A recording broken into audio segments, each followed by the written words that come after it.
Ngayon ay alas 12 ng tanghali. Oras ng aming kainan.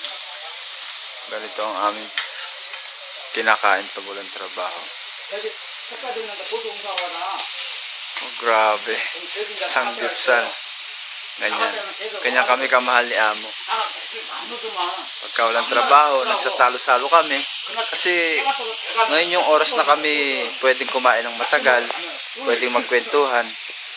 Pero pag may trabaho, kailangan pabilisan ng kain.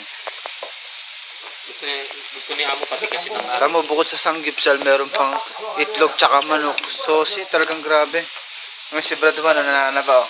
Brad Juan, ano masasabi niyo po sa ating sitwasyon dito? resign na ako.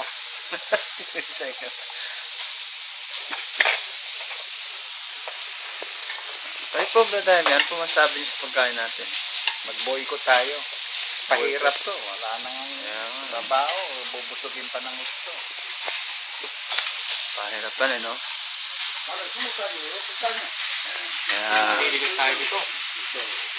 Kaya ang dapat namin gawin magtiis. May ng konti.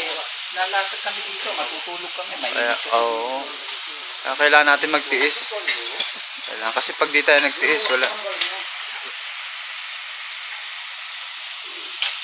Dapat pagtiisan na natin. Tama ka pa. Dito kang kusula. Alis ka pa. Tama si Badawbit, namumula mo ka. Kakakain ng baboy.